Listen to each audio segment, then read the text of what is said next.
There is a particular kind of pain that doesn't announce itself clearly. It sits in your chest. It changes the way you move through your days, and sometimes it takes months before you can even name it. You might call it exhaustion, confusion, or maybe just feeling like something inside you is slowly wearing down.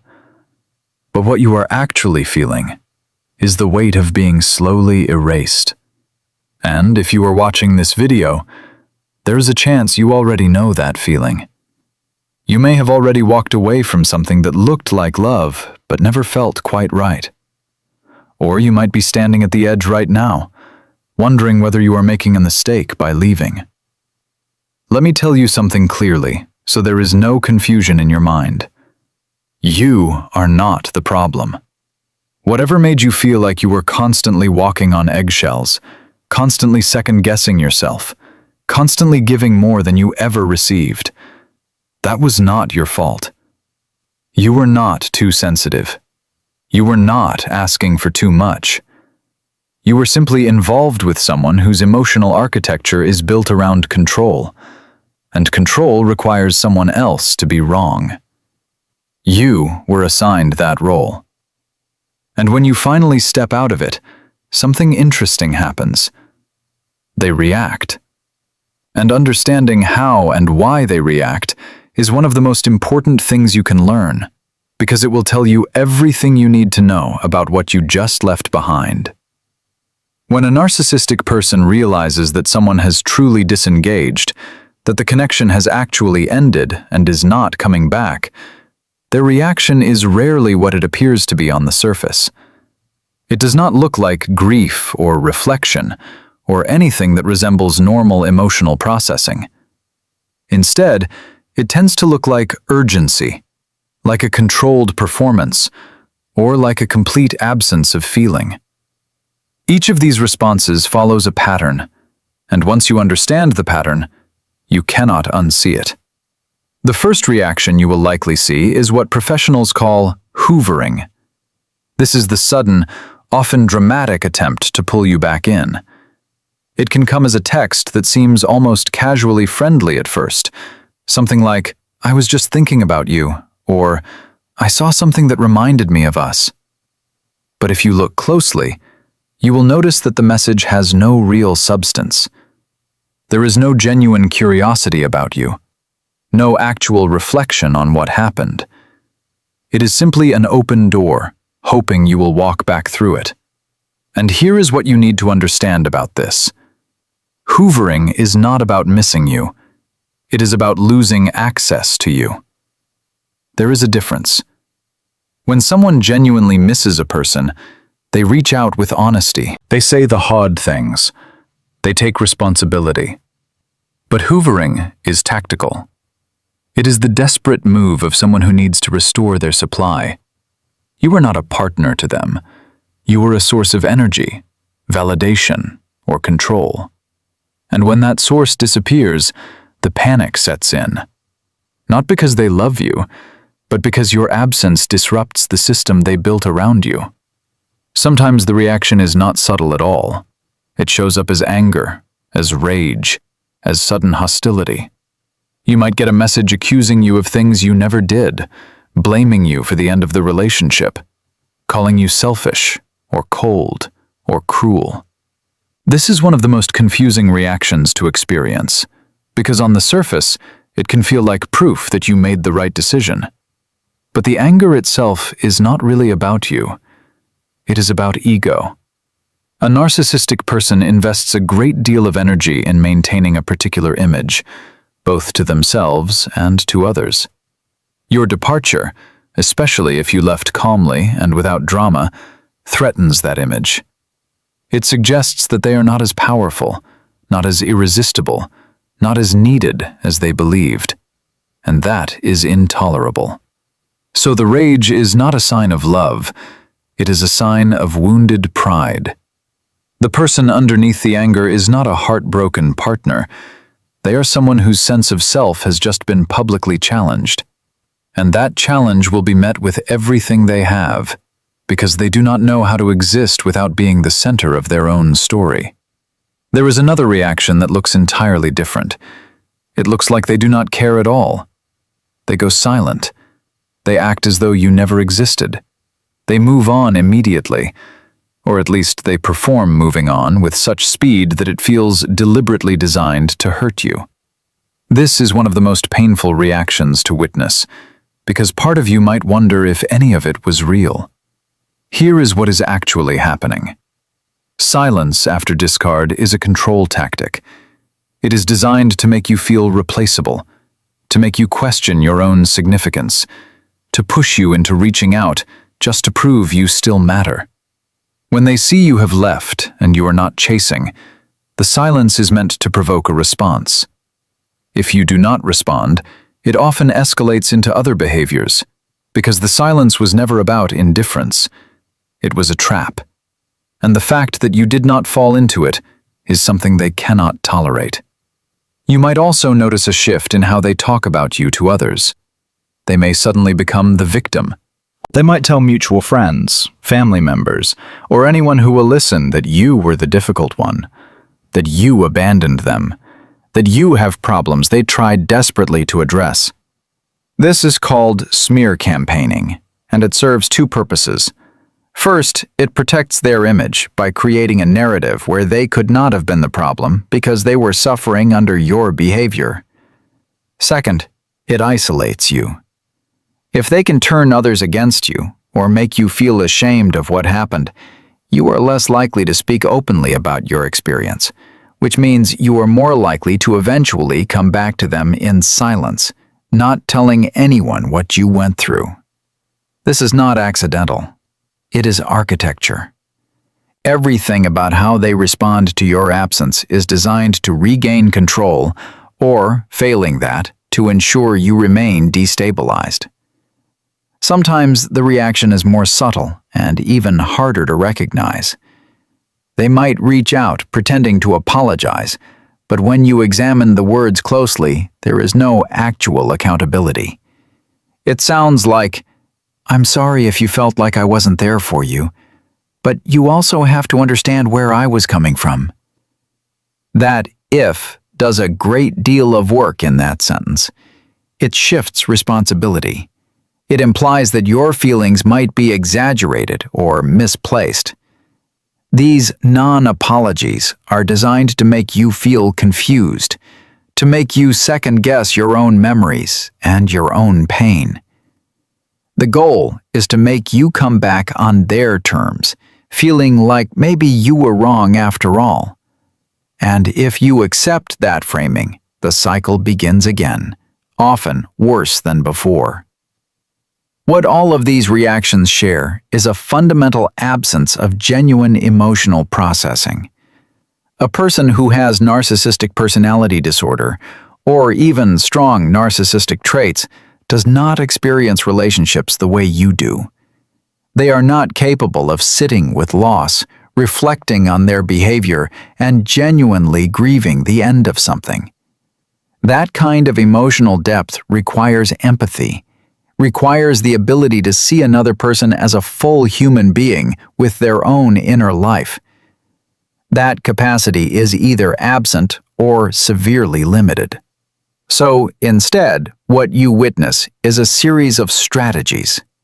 Each reaction is a strategy to restore what they lost, to rewrite the narrative, or to punish you for stepping outside of the role they assigned you.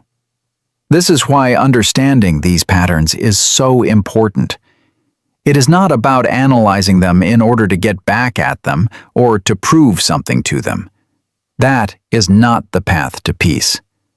Understanding these patterns matters because it is how you stop making their behavior about you. When you have spent months or years wondering what you did wrong, when you have accepted blame for things that were never yours to carry, seeing these reactions for what they are gives you something invaluable. It gives you clarity. It tells you that what you experienced was real, that your exhaustion, your confusion, your slow erosion of self-worth, all of it was a response to something real, not something you imagined. And that clarity is the first step toward actually healing. The next step is learning to sit with the discomfort of knowing all of this, because knowing is not the same as feeling free. You might understand intellectually that their behavior has nothing to do with your worth, and still feel the pull to reach out, still feel the weight of wondering if they are okay, still feel responsible for their emotional state in some way. That pull is not love. It is conditioning. You were trained over time to prioritize their needs, to manage their emotions, to feel guilty when they were upset. That training was deliberate, even if it was not always conscious on their part. And breaking that conditioning takes more than understanding. It takes practice. It takes consciously choosing over and over again to not engage with their attempts to pull you back in. This is where boundaries become essential. Not boundaries as punishment or as a way to teach them a lesson. Boundaries as a form of self-respect. You are not setting a boundary to make them change. You are setting a boundary because you have decided that you will not participate in a dynamic that harms you. It does not matter if they do not understand it, if they call you cruel, if they accuse you of not caring. What matters is that you are clear about what you will and will not accept. That clarity is not about controlling them. It is about reclaiming control over yourself. And that is the only kind of control that actually belongs to you. There is also something important to say about the emotions you might be experiencing right now. You might feel angry. You might feel sad. You might feel relieved and guilty for feeling relieved. You might feel like you have no idea who you are anymore after all of this. All of those feelings are valid. This is not a clean process. Healing from a relationship that involved manipulation and emotional imbalance does not happen in a straight line. Some days you feel clear and strong, and other days the old patterns pull at you, and you find yourself wondering what you could have done differently. When that happens, remember this: the answer is not to go back. The answer is to keep becoming someone who does not need to go back. Not out of hardness, not out of pride, but out of a quiet, steady understanding that you deserve something different. You deserve relationships where you do not have to perform, where you are not constantly blamed, where your reality is respected, and your emotional experience is not reframed to fit someone else's narrative.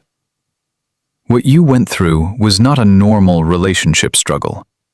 It was a system. And systems do not get better.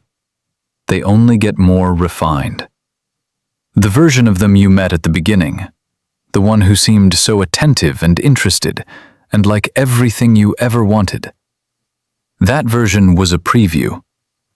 The version that emerged over time, the one who needed constant reassurance, who deflected accountability, who made you feel like you were always falling short. That version was the real system. And the initial version was not a lie in the sense that they were consciously pretending. It is more accurate to say that it was a temporary alignment. For a while, they were able to perform a version of themselves that matched what you needed to see. But that performance cannot be sustained indefinitely, because it was never rooted in a genuine regard for you as a separate person with your own needs and boundaries. It was rooted in what you could provide. And when you stopped providing, or when you tried to establish your own needs, the performance ended. You are not going to get an apology that actually means something. You are not going to get an acknowledgement that your experience was real. You might get words that sound like that, but they will always come with conditions, with caveats, with some form of manipulation designed to bring you back into the system. And that is not because you were not important enough to treat well, it is because they are not capable of treating anyone that way. Not because they do not know how, but because the way they are built does not allow for it. That is not your burden to fix. It is not your responsibility to stay and try to teach someone how to see you. You do not owe anyone the continuation of your own erasure. So what does moving forward actually look like? It looks like feeling your feelings without rushing to resolve them. It looks like telling the truth about what happened, even when it feels easier to minimize it. It looks like being patient with yourself as you slowly remember what you liked before you met them, what felt true to you before you started performing a version of yourself that kept the peace. It looks like recognizing that the confusion you felt was not confusion at all. It was your inner knowing trying to reach you through all the noise they created. You knew something was wrong. You just did not trust yourself enough to act on it. Trust that voice now. It was right about everything. You are not broken. You are not too soft or too sensitive or too demanding. You are someone who was in a system that was not built to hold you, and you got out. That took something from you. That cost you energy, time, belief in yourself. But it did not take your capacity to heal. That capacity is still intact. It is still yours, and you will find it again. Not all at once, but steadily, in the quiet moments when you stop needing them to understand what they did, and you simply allow yourself to feel the full weight of your own relief.